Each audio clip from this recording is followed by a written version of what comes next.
Hello folks and welcome back to the shop. Once again, my name's Johnny and this is part 2 of my forge rebuild. Today we're going over the refractory lining on the K-wall. But first, it was brought to my attention in the last video in the comments section that you should be wearing a respirator when you're working with K-wall and refractory cement. So make sure to wear a respirator. Thank you, Wayne. Moving on. We have our big bag of refractory cement there. As you see, we're going to mix it up in our little container there. Now, when you mix up your refractory cement to line your forge, you want to be able to make a ball of the refractory cement in your hand while it has a nice kind of a wet sheen to it. I am mixing my refractory to be a little bit more wet than that so I can get more spreadability. It's just the way I like doing it, and it's just easier for me to do it that way. Now I'm doing this all by hand. I'm not using any sort of special mixing tools or anything. I'm just mixing this around and I'm kneading the dry stuff in like you would flour into dough. So we're going to put a little layer on the bottom, get those little lengths of K-wool covered up, and get those ready for the sides that we had prepared in our last video.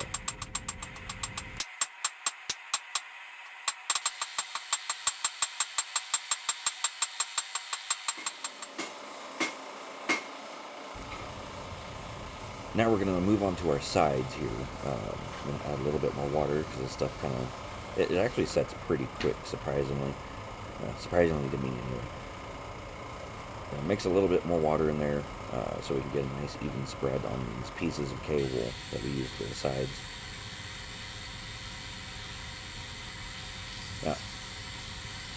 Now, I do not recommend doing what I just did there, just kind of dunking it into the refractory. You should just spread it along. As you can see, it pulled off some of the thin layer of the K-wool. So, no big worry. Let's see, I did it again there. Don't do what I did, folks. Just spread it on and put it in and just get the job done. Don't try to make it simpler than it already is. So as you probably have seen, we do have cutouts on the side of our forge. We have the shop name on one side and an anvil on the other side. So what I'm doing here is just filling in gaps between the K-wool and the side of the forge and covering up any exposed wool that I might be able to see there. So that's all getting filled in just so we don't have any exposed K-wool. Now that the wool side panels are in place and all the exposures and gaps are taken care of, we're going to put a layer of our refractory on the edges of these segments.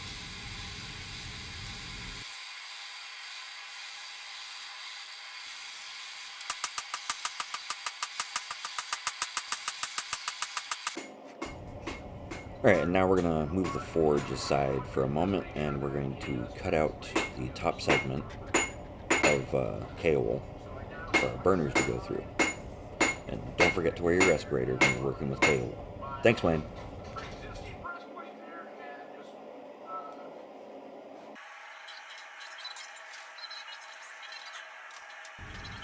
So interestingly enough, the remaining width of my wool ended up being pretty much the exact length of the forge. So we're just getting the inside width measurement for the top of the forge, and we're going to cut that out with our trusty hand-forged knife.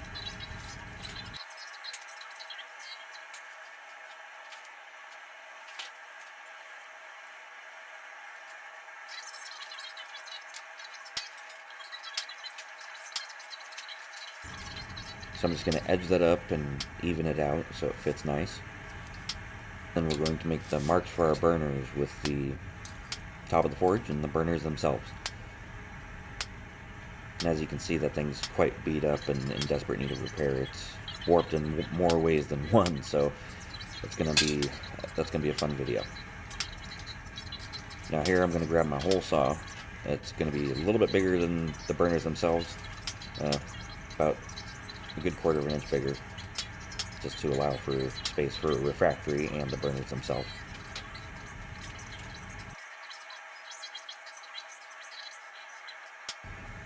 And please note, while you're cutting those holes out with the hole saw, You're pushing down on that thing pretty good and turning it at the same time.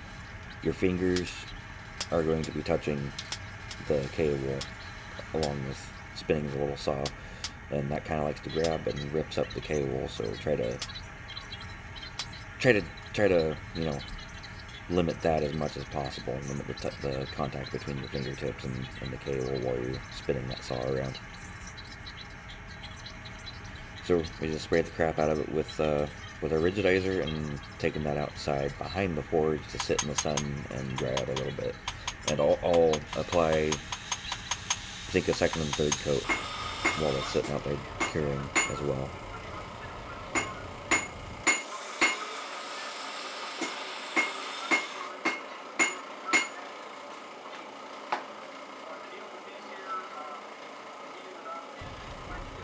Now we got that top wool curing out in the sun and behind the forge. Hopefully that dries that out a little faster, and it actually did quite well. So tipping this over, not such a good idea, because that rigidizer is still the refractory, our words, is still wet, so it barely has any cling on to it. So I have to kind of devise a little redneck solution from some cardboard and packing tape. And it actually worked quite well. So we're going to do that real quick.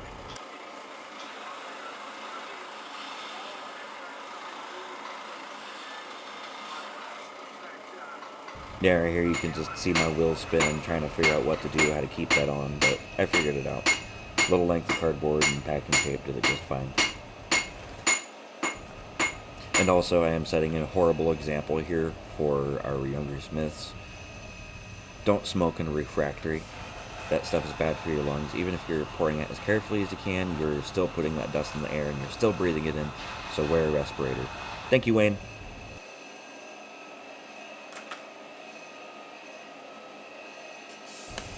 Now I got that forge propped up at an angle, at an eye level angle, so I can really see what's going on in there while I'm doing this. And we're mixing up some more refractory cement. Now, if you don't know our younger smiths, inexperienced smiths, the reason why I'm mixing up so much refractory at different intervals is because you don't want to mix up too much and not need what's left over. So it's waste management. I want to have as little waste as possible. So that's pretty much what I'm going for. Use every little bit of it. So you mix up a little less than you think you'll actually need. Also, that way you don't end up with an irregular shaped brick by the end of the day, and you've just wasted however much refractory cement that you mixed up. So, yeah, waste management.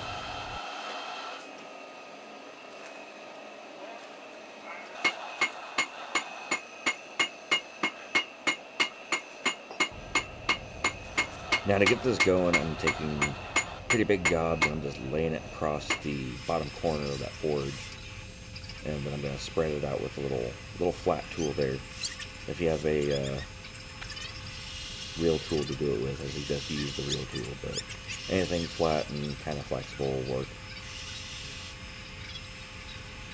And I just do this 2 or 3 times, just putting gobs on and spreading it around like a peanut butter sandwich.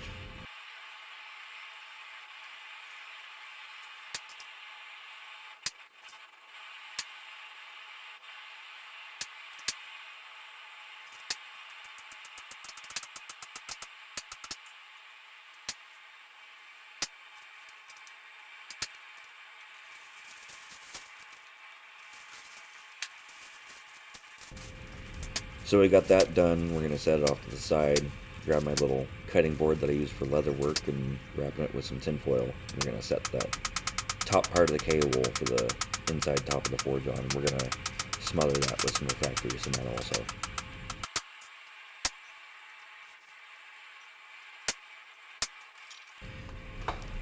Just apply your gobs and get going.